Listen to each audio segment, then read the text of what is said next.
예, 반갑습니다. 울산 꿈분석사 토정 박정원입니다. 이번 시간은 꿈분석 787번째 시간 성공법 꿈제작 22탄 관대를 활용하라에 대해서 설명해 드리겠습니다. 전번에도 몇 번 이야기가 있었지만 우리는 그 사주팔자를 보게 되면은 유독하게 그 벼슬 자리에 관계되는 관대와 천관이라는 것이 있습니다.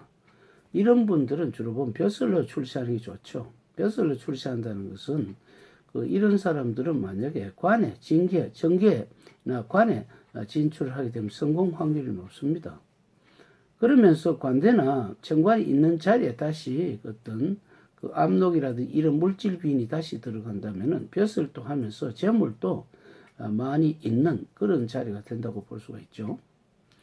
그래서 우리는 대학생들이 주로 보면 과를 선택할 때 주로 사주팔자를 보면서 관대라든지 어떤 천관이 있는 그런 사람들은 뭐 사법고시라든지 안 그러면은 그 회사 같으면 중력, 안 그러면 그 공무원들 같으면 어떻습니까? 아주 높은 벼슬을 올라가기 때문에 뭐 자칫 잘하면은 뭐 장관이라든지 안 그러면 그 영사, 대사 이렇게 외교관 쪽으로도 충분하게 나갈 수 있기 때문에 이런 사람들이 미리 물색하는 게 굉장히 좋다고 볼 수가 있죠.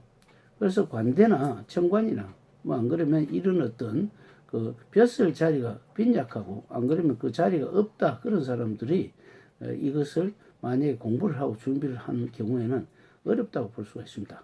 그런데 만약에 자기 자리에 관대라든지 천관이 만약에 필요가 없다 하더라도 뭐 상대하고 어떤 합의 이루어지는 경우가 있죠.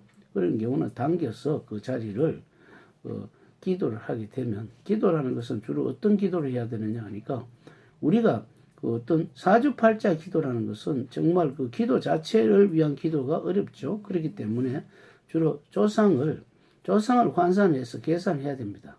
조상을 환상을 해서 계산해서 만약에 식신이 뭐 정조 할아버지라든지 뭐 편재만 아버지라든지 안 그러면 민수는 엄마라든지 뭐 상관은 조모라든지 편인은 할아버지라든지 이렇게 역으로 계산을 해서 이것을 그 수학같이 치환을 해서 기도를 하게 되면은 거기에 대한 꿈이 제작이 됩니다. 꿈이 제작이 되는데 어떤 면에서는 그 꿈은 항상 길몽과 흉몽을 나눌 수가 있는데 만약에 아주 길몽이 있고 아주 잘 된다는 것이 보장이 되듯이 나타나면 참 다행한데 나는 그렇게 믿고 기도를 했는데 아주 흉몽 같은 꿈들이 있습니다. 그런데 이 꿈을 흉몽이라고 단정을 짓지 마십시오. 왜 그러냐면은 그 흉몽을 제거해 버리면 길몽이 된다는 사실 아셔야 됩니다.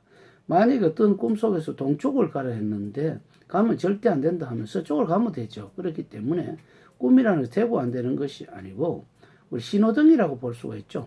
지금 빨간불이 있으면 조금 있다가 파란불이 때 지나가면 되는 것이고 파란불이면 현재 지나가면 되고 노란불이면 조금 더 지체하면 된다는 이런 사고를 갖고 되면은 언제든지 꿈을 유용하게 성취할 수 있다고 볼 수가 있습니다. 그리고 이번 시간에는 관대, 그러니까 벼슬을 하려고 그러면은 관대라든지 천관이라든지 이런 어떤 쪽에 조상을 계산을 해서 기도를 해라 이렇게 말씀드릴 수 있겠습니다. 다음 시간에 걸록이라는 어떤 역학적 의미를 꿈 제작과 연구해서 설명해 드리겠습니다. 감사합니다.